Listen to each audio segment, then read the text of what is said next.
하나님 말씀 마태복음 21장 23절입니다.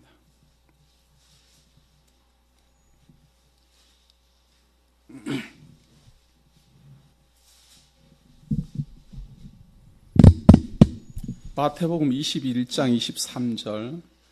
예수께서 성전에 들어가 가르치실새 대제사장들과 백성의 장로들이 나와 가로되 내가 무슨 권세로 이런 일을 하느냐, 또 누가 이 권세를 주었느냐. 23절까지 23절 봉독했습니다. 우리가 지난주까지 확인한 내용입니다.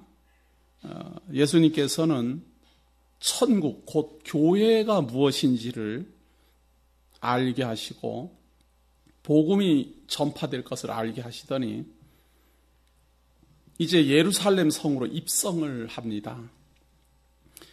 예루살렘 성으로 나귀를 타고 입성하시는 것은 선지자의 예언대로 예루살렘의 메시아, 곧 왕이 입성하였음을 증거하는 겁니다. 그러니까 바리새인들이 봤을 때, 대제사장들이 봤을 때 예루살렘 성으로 입성하면서 호산나 찬양을 받고 나귀를 타고 입성을 하니까, 왕이 오셨다고 사람들이 찬양을 하니까 그 권세를 어디서 받았기에 왕으로서 입성하느냐, 그걸 묻는 겁니다.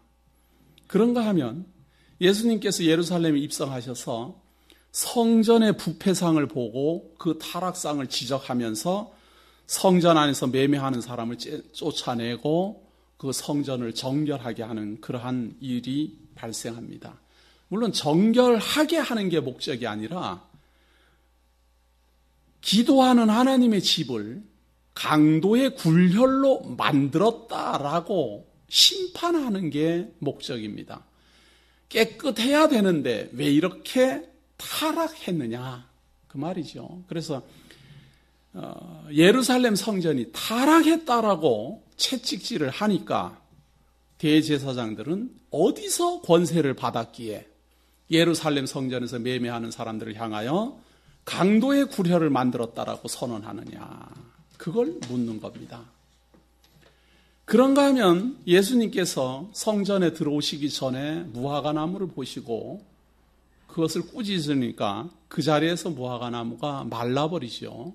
그걸 말라버리니까 제자들은 어떻게 돼서 이 나무가 말랐습니까? 그러니까 예수님이 하는 말이 믿음이 있으면 산을 들어서 바다에 빠지라 해도 빠질 수 있다.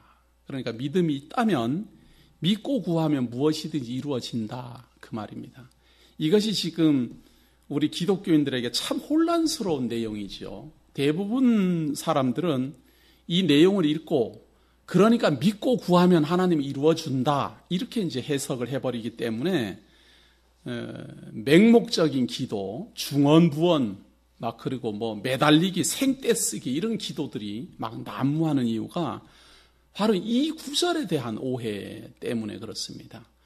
믿음이 있고 무엇이든지 구하면 이루어준다고 하지 않았느냐, 그 말인데, 예수님이 무화과나무를 심판하신 것은 제가 지난주에도 말씀드린 것처럼 예루살렘 성으로 입성하셔서 예루살렘 성의 주인이 돌아보니까 강도의 굴혈로 변해 있는 겁니다. 그래서 그 강도의 굴혈로 변해 있는 예루살렘을 심판하실 것이라고 예고하기 위하여 열매를 맺지 못하는 무화과나무는 말라 죽을 것이다.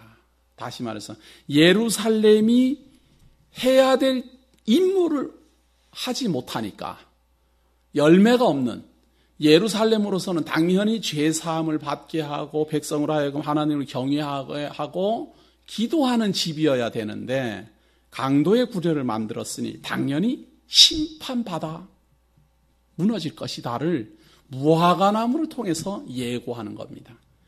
그러나 그 의미를 모르는 제자들은 그냥 그 능력이 신기한 거예요. 갑자기 나무가 말랐으니까 이게 어떻게 돼서 마른 겁니까? 하고 묻는 겁니다. 그러니까 예수님이 하는 말이 믿음이 있으면 가능하고 믿음이 없으면 이루어지지 않는다라는 말을 하는 겁니다. 이 시점은, 이 말씀을 하시는 그리스도의 시점은 아직 십자가에 달리지도 않았고 죄사함을 받는 시점도 아니고 성령이 역사하는 시기도 아니에요. 다시 말해서 구약 시대예요. 그런데 구약 시대 백성들도 기도를 했단 말이에요. 제사장을 의지해서 자기의 어떤 요구를 하나님 앞에 했는데 안 이루어져요. 왜 안 이루어지는가? 믿음이 없으니까 안 이루어진다. 그래서 사실상은 제자들이 묻는 말에 믿음이 있으면 이루어지리라 하는 말은 이제 너희들에게 믿음이 없다라는 걸 분명히 밝혀주는 것이고, 이제는 그리스도를 통하여서 믿음에 대한 기도, 진정한 믿음의 기도가 무엇인지는 아직 가르쳐지지 않은 상태입니다. 이걸 혼돈하면 안 돼요. 여기서 예수님이 믿고 구하면 다 이루리라, 그것을 우리 기독교인들이 예수 그리스도를 믿음으로 기도하는 그 기도로 생각하면 안 된다, 그 말이에요.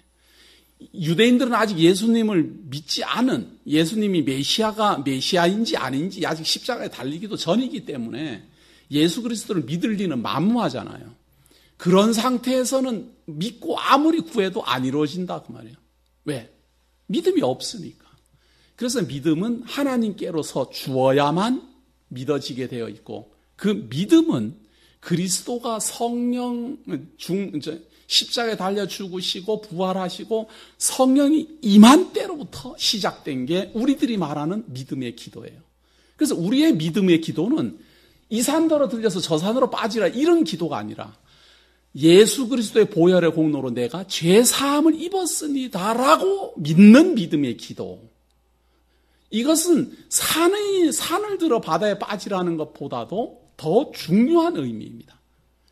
산을 들어서 바다에 빠지라는 것은 일시적인 표적일지는 모르지만 영원한 일은 아니에요. 그러나 우리의 믿음의 기도는 죽어서 음부의 권세 아래 갇혀야 될 우리가 영원히 살게 해달라는 기도고, 그 기도는 예수 그리스도의 약속대로 이루어지는 믿음의 응답입니다.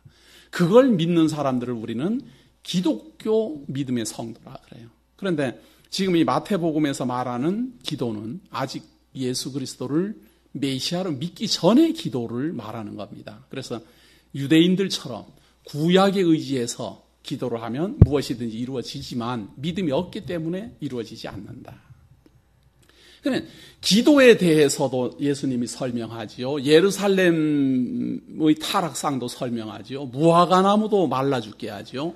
호산나 찬양하면서 입성하지요. 그러니까 이러한 권세를 어디서 받았기에, 누가 이런 걸 허락했느냐? 대제사장들이 그걸 묻는 겁니다. 어디로서 권세를 받았느냐? 성경이 참 멋있는 것은 말이에요. 아무렇지도 않게 대제사장들은 예수님을 실문하기 위하여 이렇게 질문하지만 예수님은 그 질문을 받으면서 예수님이 할 말을 하는 거예요.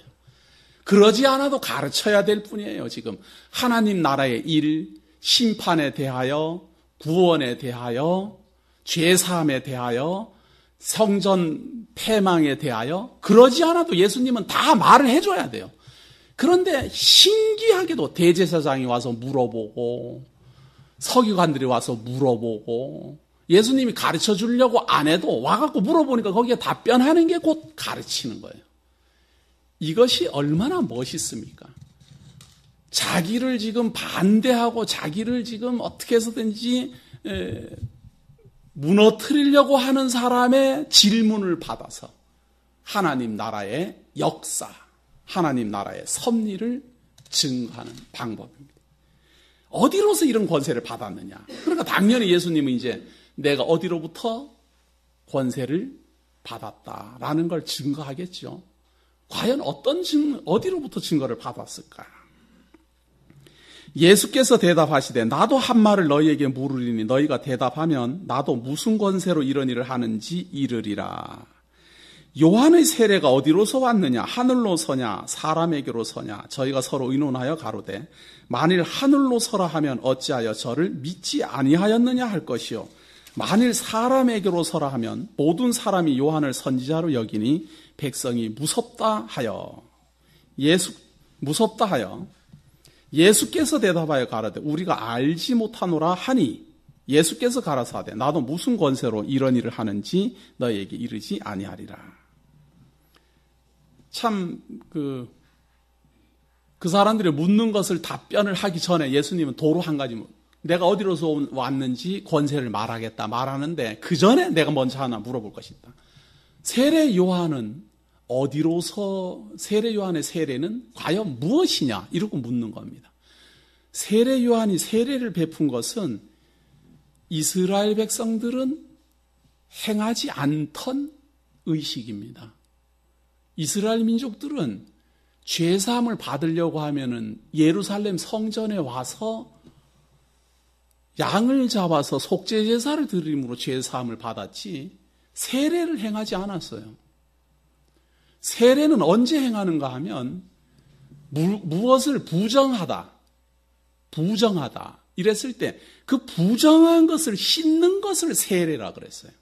그래서 이제 예를 들면 그릇에 어떤 파충류나 뭐 이런 어떤 더러운 짐승이 빠져 죽었어요. 아니, 어떤 벌레가 빠져 죽었어요. 그럼 이게 이제 부정한 그릇이에요.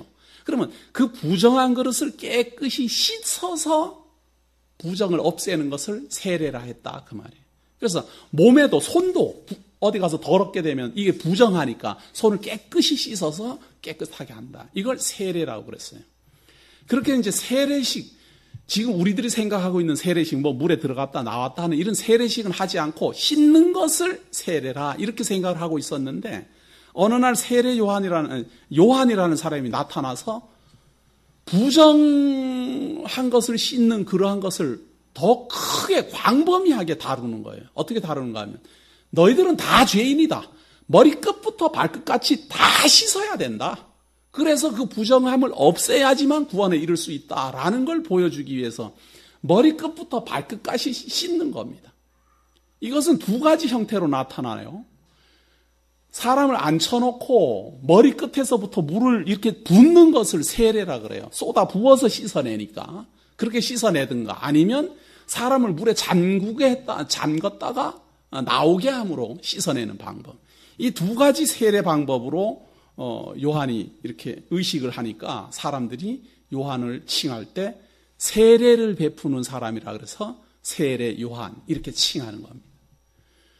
그러니까 대제사장들도 좀 의아하잖아요. 자기네들이 안 하는 것을 세례 요한이 했으니까. 성전도 아니고 막 들판에서 물가에서 막 이렇게 하니까 구약에도 어디에도 없는 그러한 의식을 행하니까 대제사장들도 저거를 잘한다고 해야 될지 하면 안 된다고 해야 될지. 하면 안 된다고 하려니 이스라엘 민족이 홍해를 가르고 건널 때 그 홍해를 가르고 건넌 것이 바로 세례거든요. 당장 나올 거니까. 당신들은 그러면 이것이 왜 이상하냐. 당신들도 부정한 것은 다 씻지 않느냐. 우리는 우리 몸이 더럽기 때문에 씻는 것이다. 이렇게 말할 거고. 그걸 또 세례가 좋다 이렇게 말했다가는 사람들이 성전으로 나누고 세례 요한한테로 또 다 갈 것 같으니까 또 그걸 말도 못하고 벙어리 냉가슴이죠. 예수님은 그걸 지적한 겁니다. 세례 요한이 와서 세례를 베풀 때 그 세례는 부정한 것을 씻어주는 그 세례인데 너희들은 그것을 어떻게 생각하느냐 그거예요. 어떻게 생각하느냐.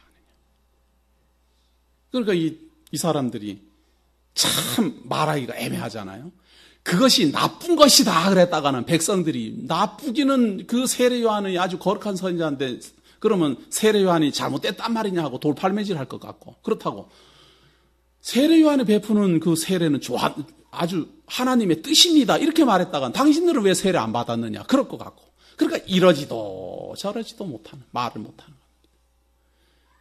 이것은 예수님께서 어디로서부터 받은 권세냐 그 말에 대한 답변을 시작하는 겁니다. 내가 지금 하늘로부터 받은 이 권세를 말하기 전에 나보다 앞서온 사람이 있으니 그 이름 세례 요한이라. 너희들은 그 세례 요한을 어떻게 받아들였느냐. 그걸 묻는 겁니다. 나보다도 먼저 세례 요한을 너희들은 어떻게 생각하느냐. 대제사장들은 부정할 수도 없고 긍정할 수도 없었습니다. 부정하려니 백성들이 위대한 선지자로 알기 때문에 부정할 수도 없고 긍정하려니 자기네들은 거기 가서 세례를 안 받았으니 갈 수도 없고 이러지도 저러지도. 그러니까 예수님이 그 세례 요한의 그 의식, 그 세례 의미를 설명합니다. 그러나 28절에 보세요. 그러나 너희 생각에는 어떠하뇨? 한 사람이 두 아들이 있는데 맏아들에게 가서 이르되 오늘 포도원에 가서 일하라 하니 대답하여 가로되 아버지여 가겠소이다 하더니 가지 아니하고 둘째 아들에게 가서 또 이같이 말하니 대답하여 가로되 실소이다 하더니 그 후에 뉘우치고 갔으니 그 둘 중에 누가 아비의 뜻대로 하였느뇨? 가로되 둘째 아들이니이다. 예수께서 저희에게 이르시되 내가 진실로 너희에게 이르노니 세리들과 창기들이 너희보다 먼저 하나님의 나라에 들어가리라. 요한이 의의 도로 너희에게 왔거늘 너희는 저를 믿지 아니하였으되 세리와 창기는 믿었으며 너희는 이것을 보고도 종시 뉘우쳐 믿지 아니하였도다. 세례 요한이 왔을 때 세리와 창기들은 사실은 하나님도 믿지도 않았던 사람이다. 하나님의 말씀을 들어야 됩니다. 하나님을 경외해야 됩니다. 하나님의 말씀대로 순종해야 됩니다. 이렇게 말할 때는 세리와 창기들은 비웃었다 그 말. 하나님이 있기는 어디 있느냐? 그거 믿는다고 무슨 큰일 나느냐? 하나님 믿으려면 주먹을 믿어라 이랬는데 세례 요한이 와서 죄 있는 사람은 세례를 받고 부정한 몸을 씻어라. 죄 있는 사람은 내게로 와서 세례를 받고 내 뒤에 오시는 메시아를 영접하라. 이렇게 외치는 말을 듣고 세리와 창기들은 세례 요한에게 와서 자기의 죄를 자복하고 이 부정한 몸을 씻어 주십시오 해서 세례를 받았습니다. 물속에 들어가기도 하고 혹은 물을 머리부터 발끝까지 씌워주기도 하고 누구든지 내 몸이 부정하오니 나를 씻어 주시옵소서. 그래서 거룩하신 메시아를 영접하도록 나를 씻어 주시옵소서 하고 오는 사람은 다 했다. 그러니까 하나님 부정하고 비웃고 조롱하던 죄인들, 세리들, 창기들은 오히려 하나님의 말씀을 듣지도 않고 배반하던 사람이었으나 뉘우치고 돌아왔지만 처음부터 하나님을 믿는다고 말했던 사람, 하나님 앞에 제사 지낸다고 생각했던 사람, 대제사장들, 서기관들 이런 사람들은 내가 세례 요한한테 가고 세례 받을 일이 뭐가 있느냐? 나는 의인인데. 그래서 안 가는 거예요. 그러니까 예수님이 세례 요한의 세례는 세리들과 창기들은 먼저 그것을 알고 가서 자기의 죄를 자복하고 몸을 씻는 그러한 길에 들어섰기 때문에 메시아가 나타남으로 이제 하나님 나라에 입성하게 될 것이다. 그러나 너희들은 버림을 받게 될 것이다.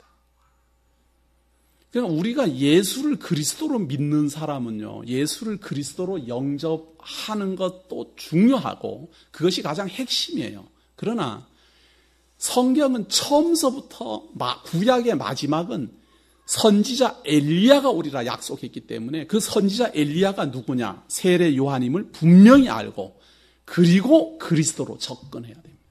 그게 순서지요. 우리가 조금 예수님을 먼저 알고 세례 요한을 해석하는 것은 조금 뒤에 이제 알게 되는 겁니다만은 상당히 세례 요한의 세례는 의미심장한 겁니다. 자기의 죄를 깨닫게 하는 것이 바로 회개였기 때문입니다. 그래서 이것을 예수님은 아주 예를 들어서 세리와 창기들은 하나님 안 믿었지만 하나님 앞에 죄를 자비게 했다. 너희들은 하나님 믿는다고 했지만 하나님 말씀 안 들었다. 왜? 하나님이 보낸 선지자의 회개, 세례를 안 받았으니까.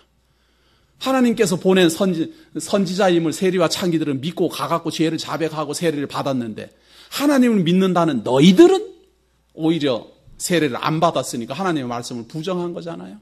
그러니까 마지들은 오히려 부정하고 둘째는 영접했다. 영어 성경에 보면 이게 반대로 돼 있죠. 영어 성경에 보면은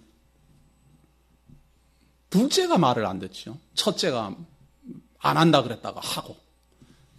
그게 아마 번역상에 어떤 오류가 있었던 것 같습니다.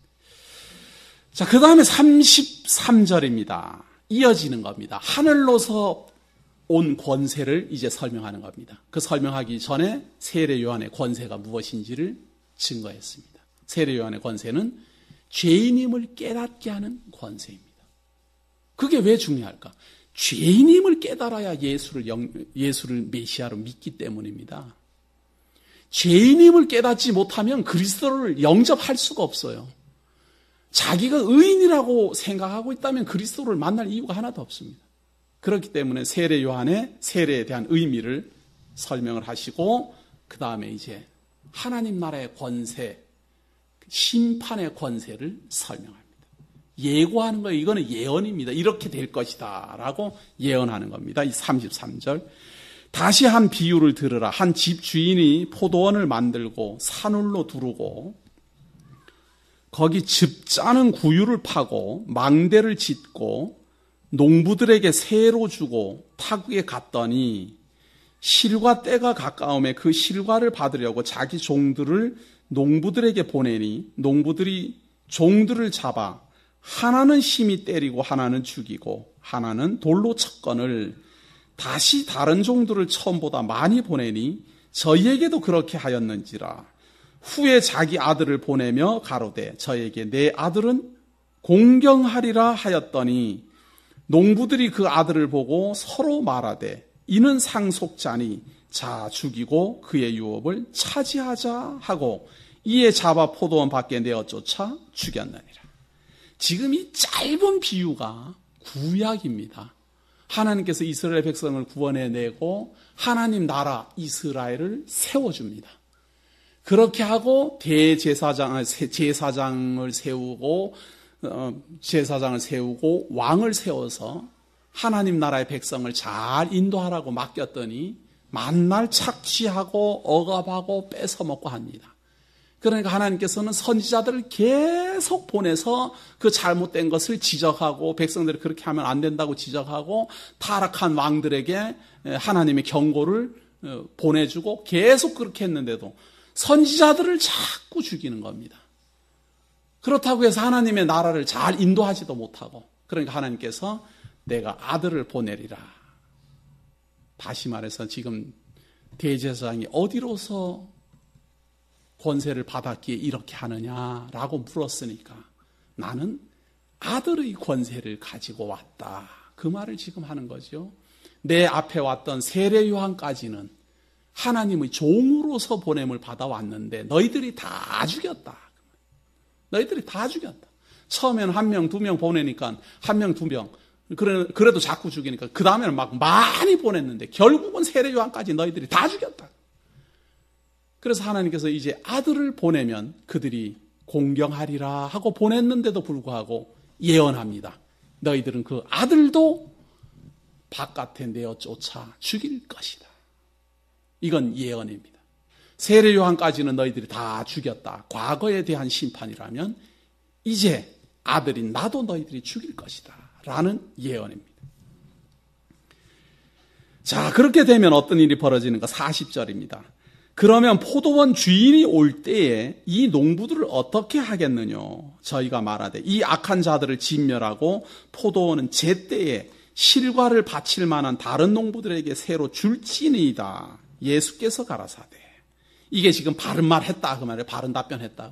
예수께서 가라사대 너희가 성경의 건축자들의 버린 돌이 모퉁이의 머릿돌이 되었나니 이것은 주로 말미암아 된 것이요 우리 눈에 기이하도다 함을 읽어본 일이 없느냐? 이게 시편에 나와 있는 예언의 내용인데요. 그것을 증거를 삼아서 하는 말입니다. 그러므로 내가 너희에게 이르노니 하나님의 나라를 너희는 빼앗기고 그 나라에 열매 맺는 백성이 받으리라. 너희들은 하나님의 아들을 이제 죽일 것이고 틀림없이 이제 너희들이 가졌던 그 하나님의 나라는 빼앗기고 그 하나님의 나라를 이룰 다른 자들이 받게 될 것이다. 그런데 그 받는 다른 자들이 받게 되는데 어떻게 받는가 하면 건축자들의 버린 돌이에요. 그러니까 건축자들이 집을 짓는데 쓸모없다 이렇게 생각을 해가지고 버려버린 돌로 시작을 해가지고 큰 건축을 이룬다 그 말이죠. 머릿돌이라는 말은 모든 건축의 그 기초석입니다. 중심석. 많은 사람들은 그 집 짓는 데에 보면은 빌딩 앞에 머릿돌 그래갖고 이렇게 판에다가 써놨으니까 그게 머릿돌인 줄 알지요. 그게 아니고 이렇게 집 전체의 기준이 되는 돌을 말합니다. 그런데 그 돌이 어디서 나오는 건가 하면 건축자들이 버리는 거예요. 건축자들이 누구인가? 이 바리새인이나 서기관이나 제사장들은 하나님을 잘 섬기는 것이 그들의 목적이에요. 그래서 하나님을 잘 섬기고 공경하기 위하여서 모든 정성을 들여서 하나님을 섬기고 하나님의 율법을 연구하고 가르치고 전파하는데 예수님은 도무지 자기네들하고 안 맞아요. 계속 예수님은 뭔 비판을 하고 심판을 하고 너희들은 하나님에게 벌을 받을 것을 이렇게 말하니 자기네들이 생각하고 있는 그 하나님의 집, 하나님의 건축물을 만들 때 방해거리가 되는 게 예수님이에요. 그래서 이들은 예수님을 십자가에 박아 버려버리는 겁니다. 그런데 그렇게 버림을 받은 예수 그리스도가 중심이 돼서 기독교라는 하나님 나라가 그때부터 시작되는 겁니다. 기독교라는 말은 그리스도교라는 말입니다. 유대교하고 다른 게 거기에 있습니다. 유대교는 하나님을 섬기지만 그리스도를 인정하지 않는 겁니다. 우리는 하나님이 언약한 대로 오신 분이 그리스도라 이렇게 믿는 게 기독교입니다. 그래서 유대인들은 자기네들 생각대로 하나님의 뜻대로 산다라고 생각해서 예수님을 버렸지만 그 버림받은 예수 그리스도는 우리 교회의 머릿돌입니다. 이걸 예수님은 예언하고 있습니다. 그리고 이 머릿돌은 어떤 역할을 하는가 하면 44절입니다. 이 돌 위에 떨어지는 자는 깨어지겠고 이 돌이 사람 위에 떨어지면 저를 가루로 만들어 흡트리라 하시니 여기에는 부딪히거나 혹은 이 돌이 가서 떨어지거나 하면 심판받는 겁니다. 이 돌은 부딪히는 것도 아니요. 어디 가서 떨어지는 것도 아니요. 떨어짐의 대상이 되면 심판의 대상이요. 거기 와서 반대를 해서 부딪히면 부딪히는 자만 깨어지게 되어 있어요. 이 돌은 반석으로만 사용됩니다. 이 반석 위에 집을 짓고 음부의 권세가 이기지 못하리라 하신 교회가 성장할 겁니다.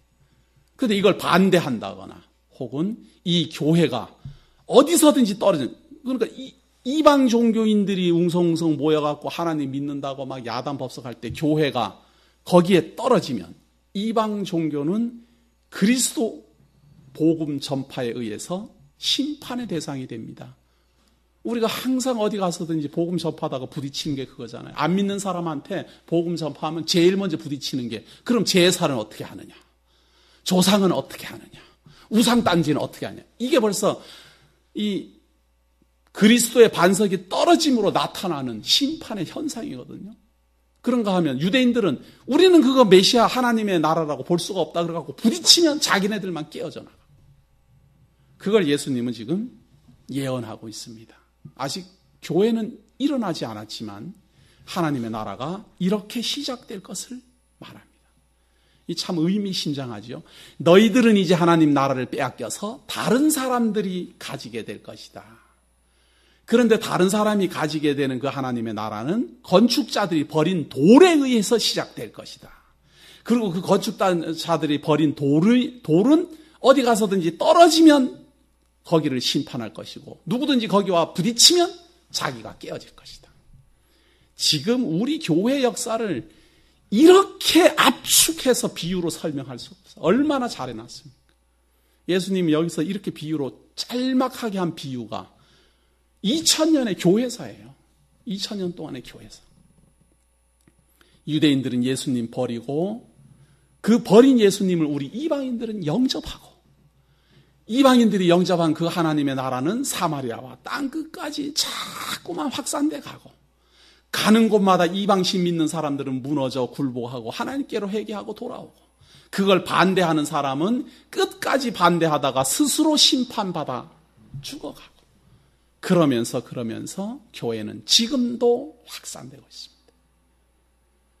이러한 예수님이 말씀하신 것이 2000년 동안 치지 않고 이루어져 왔으니 앞으로도 틀림없이 이루어질 것 아니겠습니까? 이런 걸 믿음이라 그래요. 그래서 과거를 알면 믿음이 생기고 믿음이 생기면 미래에 이루어질 소망이 가슴 가득히 차오르는 겁니다. 이런 엄청난 하나님의 역사를 우리가 볼 줄 알아야 되는데 하나님을 믿으면서 이런 큰 역사는 너무 우리하고는 거리가 먼 것 같잖아요. 2000년 그러는데 우리는 살아봐야 한 7, 80년만 살고 이렇게 하니까 이게 딴 나라 이야기 같잖아요. 너무 크니까. 그러나 그것이 너무 크니까 딴 나라가 아니라 그 나라에 우리가 소속되어 있어요. 크게 보려고 우리가 생각을 해야지 됩니다. 나는 하나님 나라의 한 부분으로 소속되어 있습니다. 결코 거리가 멀리 있는 게 아니라 하나님께서 이루어 가시는 그 섭리의 한 부분에 우리는 함께 걸어가고 있는 겁니다. 이것을 생각을 해야지. 대제사장들과 바리새인들이 예수의 비유를 듣고 자기들을 가리켜 말씀하심인 줄 알고 잡고자 하나 무리를 무서워하니 이는 저희가 예수를 선지자로 알미었더라. 하나님의 나라가 이제 시작될 것을 예언합니다. 예고합니다. 그런데 이 하나님의 나라가 이제 유대인들에게서는 버림을 받게 되고 또 다른 말로 말하면은 빼앗기게 되는 거죠. 하나님의 나라를 이스라엘에서 뺏어서 이제 이방인으로 줄 겁니다. 이방인에게 줄 거예요. 죄인에게 줄 거예요. 의인에게서 뺏어서 죄인들에게 줄 겁니다. 그 비유를 전해지는 방법, 하나님의 나라가 이제 이방인에게로 넘어가고 하나님의 교회가 이제 시작되는 그 방법을 예언하는데요. 이 예언의 내용, 이 예언의 비유도 가만히 보면 너무도 멋있습니다. 우리들의 복음 전파 방법을 그대로 비유해놨죠. 22장 1절입니다. 예수께서 다시 비유로 대답하여 가라사대. 지금 이 어디로부터 이런 권세를 받았느냐? 하나님으로부터 받았다. 내가 아들의 권세를 가지고 있다. 심판하는 권세를 가지고 있다. 교회를 세우는 권세를 가지고 있다. 너희 하나님 나라를 너희들에게서 빼앗아서 다른 사람들에게 주는 권세를 가지고 있다. 지금 쉬지 않고 그 말을 하는 겁니다. 너희들은 이제 빼앗기게 될 것이고 다른 나라 사람들은 받게 될 것이다. 어떻게 받는가? 어떤 사람이 받는가? 22절. 심판과 천국 잔치를 예언하는 내용입니다. 예수께서 다시 비유로 대답하여 가라사대 천국은 마치 자기 아들을 위하여 혼인잔치를 베푼 어떤 임금과 같으니 그 종들을 보내어 그 청한 사람들을 혼인잔치에 오라 하였더니 오기를 싫어하거늘 다시 다른 종들을 보내며 가로되 청한 사람들에게 이르기를 내가 오찬을 준비하되 나의 소와 살찐 짐승을 잡고 모든 것을 갖추었으니 혼인잔치에 오소서 하라 하였더니 저희가 돌아보지 않고 하나는 자기 방으로 하나는 자기 상업차로 가고 그 남은 자들은 종들을 잡아 능욕하고 죽이니 임금이 노하여 군대를 보내어 그 살인한 자들을 진멸하고 그 동네를 불사르고 심판이죠. 하나님의 혼인잔치, 곧 하나님 나라가 선포됐는데도 듣지 않아요. 받아들이지 않아요. 영접하지 않아요. 거기는 심판을 받고 이게 하나님 나라의 시작입니다. 이스라엘 민족은 하나님의 혼인잔치가 시작됐다. 회개하라 천국이 가까웠느니라. 세례 요한부터 외쳐대는 그 하나님의 천국 잔치의 선포를 이스라엘 민족들은 무시했습니다. 회개하라 천국이 가까웠느니라 외치는 세례 요한을 목을 잘라 죽인 나라입니다. 하나님의 나라 아들로서 예루살렘으로 입성하고 예루살렘의 멸망을 예언하는 그 예수 그리스도를 보고도 그들은 십자가에 달아 죽입니다. 건축자들의 버린 돌이 되고 말입니다. 그들은 심판을 받게 될 것이고 그걸 지금 예언하는 것이죠. 하나님의 천국 잔치가 예고돼도 영접하지 않고 버릴 것이다. 그래서 너희들은 심판받게 될 것이다. 그런가 하면 이에 종들에게 이르되 혼인잔치는 예비되었으나 청한 사람들은 합당치 아니하니. 자, 먼저 예약되었던 사람, 먼저 오기로 정해져 있던 사람은 이제 하나님 나라의 혼인잔치가 시작됐는데도 안 와요. 예수를 그리스도로 영접하라고 선포가 되는데도 안 와요. 구약의 선지자들이 하나님이 너희와 함께 하시리라, 임마누엘 하시리라 아무리 말을 해놨는데도 그 예언된 대로 예수님이 왔는데도 영접 안 해요. 그러니까 거기는 심판받고 이제 청함을 받는 사람들이 있어요. 이 사람들은 미리 예고된 사람이 아니에요. 예고를 받지 못한 사람들. 이에 종들에게 이르되 혼인잔치는 예비되었으나 청한 사람들은 합당치 아니하니 사거리 길에 가서 사람을 만나는 대로 혼인잔치에 청하여 오너라. 이 사람들에게는 초청장이 발부된 적이 없어요. 이스라엘 민족에게는 미리 약속이 되어 있어요. 메시아가 간다. 메시아가 가면 하나님 나라가 시작된다. 메시아가 가면 너희들이 죄사함을 입게 된다. 메시아가 가면 너희들이 영원히 살게 된다. 메시아가 가면 너희들은 하나님을 경외하게 될 것이다. 수없이 많은 예고를 받았음에도 이스라엘 백성들은 예수님을 정작 그리스도로 영접하지 못합니다. 그러니까 그 다음부터는 이제 예고되지 않은 사람들, 그냥 갑자기 그냥 막 아무런 예고도 없이 갑자기 소식이 전해지는 거예요. 왜? 사거리 길에 가서 느닷없이 외치니까.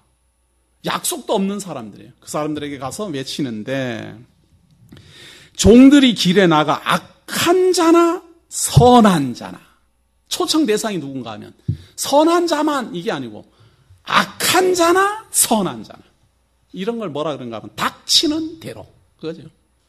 이게 교회입니다. 이스라엘 민족들은 하나님을 믿는 성도들을 그렇게 대하지 않았습니다. 항상 의로운 자만, 깨끗한 자만, 항상 하나님 앞에 거룩한 자만 오라, 그렇게 말했지. 악한 자든 선한 자든 그런 말이 어디가 있어요? 그런데 예수님 지금 이 말씀을 하시는 이 시점이 지금 유대인이 판을 치는 시점이에요. 그 시점에서 벌써 교회의 성격을 말하고 있는 겁니다. 예고되지 않은 사람이 대상이 될 것이다. 두 번째는 그 사람의 신분고하, 그 사람의 죄악상 아무 관계없이 무조건 청함을 입게 될 것이다. 종들이 길에 나가 악한 자나 선한 자나 만나는 대로 모두 데려오니, 만나는 대로, 눈에 띄는 대로 다 오시오, 다 오시오. 아무런 자격 필요 없습니다. 초대장 없어도 됩니다. 그냥 오시면 그냥 오시오. 다 와요. 혼인 자리에 손이 가득한지라. 그래서 다 가득하게 왔어요. 그러면 여기 혼인 잔치에 다 참석한 사람들은 이제 다 구원 얻는가? 다시 말해서 교회는 아무나 다 오라 그럽니다. 신분과 관계없이 죄인이든 뭐 선인이든 누구나 다 오라 그럽니다. 그러면 교회 와갖고 앉아있는 사람은 다 구원 얻는가? 그 말이에요. 혼인잔치에 손이 가득한지라. 임금이 손을 보러 들어올세. 이제 심사가 진행되는 거예요. 이제 하나님 나라에 손이 가득하니까, 하나님 나라에 손이 가득하니까 이 사람들을 보러 들어왔는데, 거기서 예복을 입지 않은 한 사람을 보고 가로되, 친구여, 어찌하여 예복을 입지 않고 여기 들어왔느냐 하니, 저가 유구무원이오늘. 임금이 와서 묻는 겁니다. 너는 왜 예복을 안 입었느냐? 그러니까 이 사람이 유구무원이라는 말은 무슨 말을 해야 될지 모른다 이 말이에요. 예복요? 그게 뭡니까? 이거예요. 이상하네. 뭐 악한 자나 선한 자나 다 오라 그래갖고 막 닥치는 대로 오라 그래갖고 그냥 왔는데요, 저는. 뭐 할 말이 있어야지. 예복을 왜 안 입어요? 예복이 뭐죠? 교회를 50년 다녔는데 예복이 뭐지요? 분명히 다니긴 다녔어요. 아무나 오라 그러니까 다니긴 분명히 다녔어요. 20년을 다녔는데 예복이 뭐죠? 자기 몸에 맞는 예복은 배워야 할 것 아닙니까? 머리끝부터 발끝까지 예수 그리스도의 보혈의 공로로 우리가 예복을 입는데 그 예복이 내 몸에 맞는지 안 맞는지, 내가 필요한 것인지 안 필요한 것인지, 그리고 예복이라는 것은 어떤 것인지 배우지 않으면 심판 자리에서 하나님이 너는 왜 예복을 안 입었느냐 물으면 할 말이 없습니다. 왜? 배운 적도 없고 들은 적도 없고 알지도 못하니까 할 말이 없어요. 알기라도 하면 집에다 벗어놨는데요. 뭐 말이라도 할 텐데 예복요? 그런 게 있어요? 제가 생각할 때 우리 대한민국에 제일로 많을 것 같아요. 예복은 선한 자나 악한 자나 누구나 청함을 받을 수 있는 것은 교회이지만, 교회를 통하여서 내가 하나님 성도로서의 갖추어야 될 예복을 배우지 않는다면 성도로서의 자격이 없는 겁니다.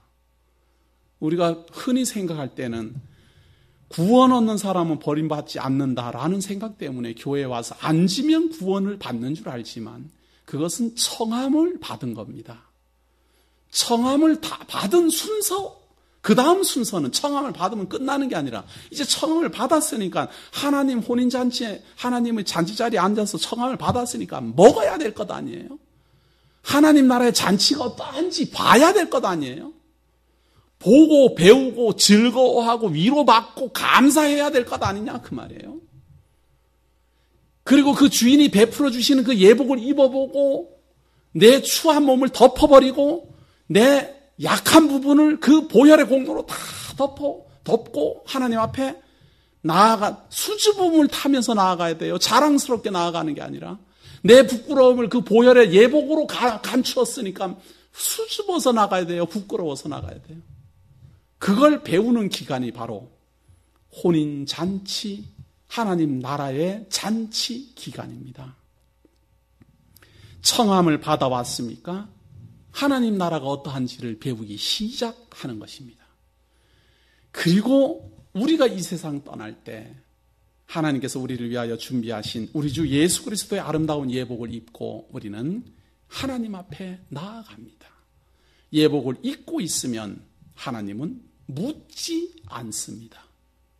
예복을 왜 안 입었느냐 묻지 않는다 그 말이에요. 입고 있으니까.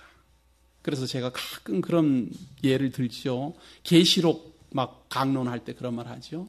마지막 심판할 때 예수를 그리스도로 영접하고 그분의 보혈의 공로를 믿고 깨달은 거룩한 하나님의 성도는 심판받지 않습니다. 그걸 바꾸어 말한다면 하나님이 너는 예복을 어디에 있느냐 묻지 않는다 그 말이에요. 왜? 입고 있으니까 묻지 않아요. 그래서 심판받지 않아요. 이미 초빙을 받았으니까 이제부터는 배워야 됩니다. 이제부터는 하나님의 성도로 변해야 됩니다. 이제부터는 하나님의 성도로 성장해야 됩니다. 이것은 제가 지금 성경을 따라가면서 강론하는 예수 그리스도의 예언이었습니다. 우리에게는 현실입니다. 우리 하나님을 믿는 성도들 교회 올 때 뭐 선하든 악하든 누가 그런 거 따집니까? 무조건 오는 거예요, 무조건. 안 와서 아니에요, 안 와서. 누구나 다 오라 그러잖아요. 안 와서 그렇지, 다 오라 그래요. 그러면 다 오게 하고 그걸로 끝인가? 그때부터 시작하는 거예요. 뭐 하나님은 어떻고 뭐 높이는 어떻고 뭐 깊이는 어떻고 넓이는 어떻고 뭐 예수 그리스도는 어떠한 분이고 선지자는 어떠한 분이고 뭐 창세기는 어떻고 이것은 계속 하나님이 준비하신 그 예복을 설명하는 시간들입니다. 날마다 배우는 것 같지만 바느질 한 땀 한 땀 하면서 예복을 지금 지어나가는 과정이다. 그래서 최소한 우리가 이 세상 떠나 하나님 앞에 설 때 예복이 어디 있느냐 했을 때 유구무원은 안 돼야 되잖아요. 이 불쌍한 사람 청빙까지 다 받고 혼인잔치에 다 앉아있고 하나님까지 지금 만났어요. 만나긴 만났는데 심판의 대상이 되고 마른 사람. 13절입니다. 임금이 사환들에게 말하되 그 수족을 결박하여 바깥 어둠에 내어 던지라. 거기서 슬피 울며 이를 갈미 있으리라 하니라. 청함을 받은 자는 많되 택함을 입은 자는 적으니라. 택함을 받은 사람과 청함을 받은 사람의 차이점입니다. 청함을 받은 사람은 왔다가 가는 나그네에 불과합니다. 얼마든지 올 수 있습니다. 왜? 아무나 오는 곳이니까. 아무나 닥치는 대로 오는 곳이니까. 선한 자든 악한 자든 다 오는 곳이에요. 청함을 하는데 무슨 자격이 부여되지 않아요. 그러나 그렇게 청함을 받아서 막 오지만 그때부터는 쭉정이와 알곡이 갈라지기 시작합니다. 하나님의 택한 백성이 누구냐? 쭉정이는 누구냐? 자꾸 흔듭니다. 교회는 그것을 연출하고 있습니다.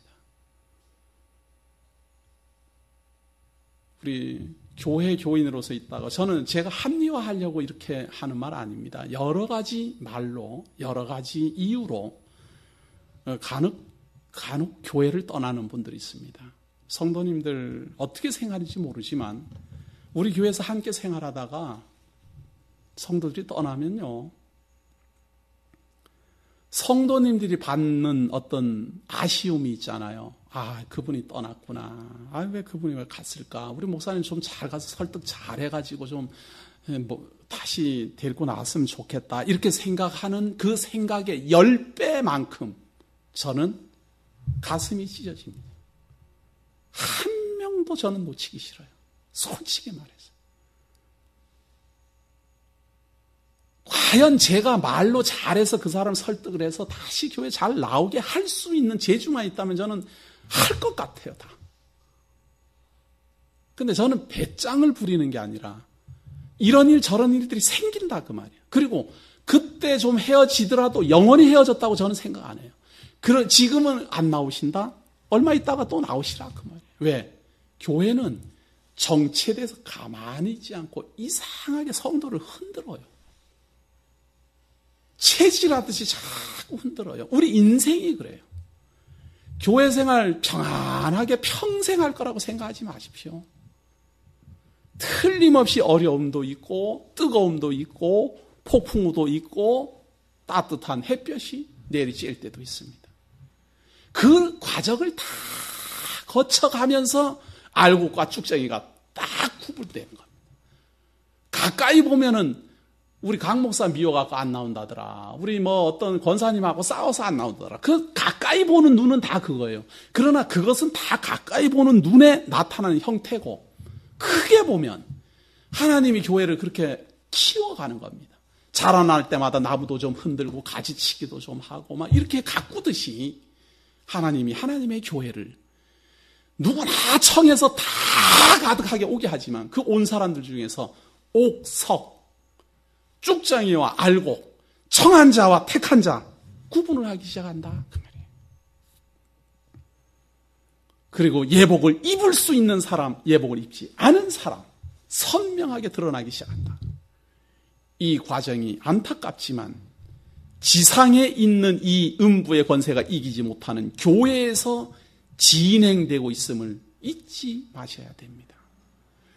심판할 때 하나님께서 마지막 심판할 때 다 오라 그래갖고 다 세워놓고 이렇게 막 심판해갖고는 가르는 게 아니라 이미 예수 그리스도 온 그때로부터 시작이 된 거예요.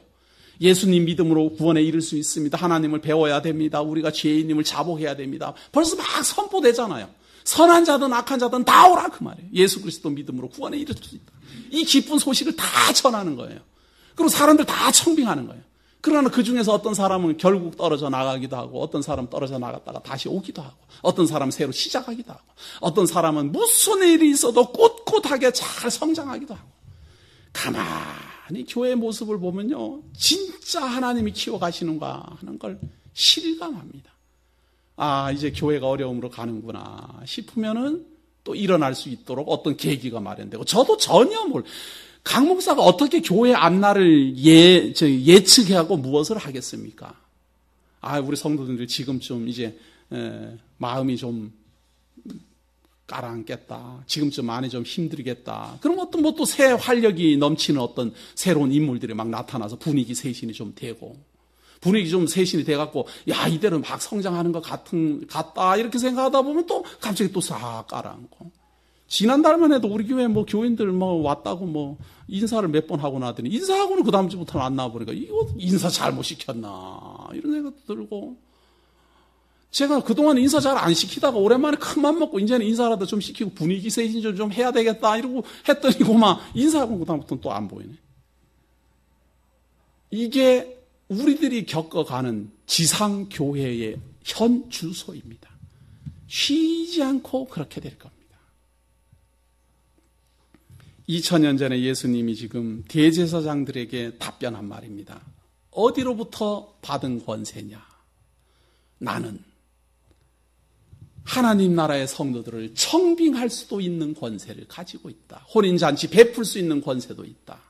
택한 자와 청함을 받은 자를 심판하는 권세도 있다.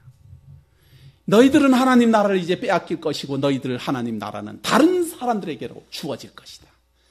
다른 사람에게로 주어진 그 하나님의 나라는 의인이 오는 곳이 아니라 악한 자나 선한 자나 누구나 오는 곳이다. 그 악한 자나 선한 자나 누구나 오는 그곳에는 예복 입은 하나님의 택한 백성이 있고 예복을 입지 않은 심판받을 사람도 있다. 얼마나 멋있습니까? 얼마나 아름답습니까? 얼마나 분명합니까? 오늘날 우리 교회를 보고 기록을 해도 이렇게 기록하기 힘들 겁니다. 그러나 예수님은 2000년 전에 이 교회를 보면서 예언했습니다. 건축자들의 버린 돌이 모퉁이 돌이 되어 건축자들의 버린 돌이 머릿돌이 되어 아름다운 하나님의 교회가 이 지상에 시작될 것이고 그 교회는 이 이방인 지역으로 확산될 것 예언했고 예언대로 우리에게는 현실입니다. 청함을 받으신 하나님의 성도들이요. 그리고 하나님의 예복을 하나하나 입어가고 있는 하나님의 성도들이요. 이 예언대로 이루어질 그날을 향하여 하나님의 인도하심 꼭 믿고 따라서 걸었으면 합니다. 기도하겠습니다. 하나님께서 우리와 함께 하셔서 길가에 떨어진 씨앗처럼 생명도 없던 우리들 이제 옥토에서 자랄 수 있도록 청해 주시고 자라게 하여 주시고 하나님의 백성으로 성장하게 하시니 하나님 고맙습니다. 부족함이 너무도 많이 보여서 하나님 앞에 부끄럽고 연약함이 너무도 많아서 하나님 앞에 나아갈 수도 없지만 우리를 구원하신 예수 그리스도의 힘을 입어 앞에 나아가고자 합니다. 마음속에는 근심과 걱정이 가득하지만 하나님의 말씀을 들음으로 위로받고자 합니다. 하나님, 우리에게 이 아름다운 위로 넘치는 하나님의 말씀으로 견디며 이겨낼 수 있는 힘을 주시고 하루하루 하나님의 섭리를 살피며 깨달으며 감사하게 하옵소서. 어려운 일이 닥칠 때마다 피할 길 주셔서 우리로 하여금 너무 큰 슬픔 가운데 좌절하지 말게 하시고 어떻게 해서든지 하나님 앞에서 아름다운 성도로 견고한 믿음의 맹장으로 하나님 앞에 바르게 서는 그날까지 인도하여 주옵소서. 우리 선지인들의 발자취를 살펴 우리 주 예수 그리스도의 말씀을 따라 하루하루 용기 있는 성도로 살아가게 되기를 원하오며 예수님 이름으로 기도드립니다.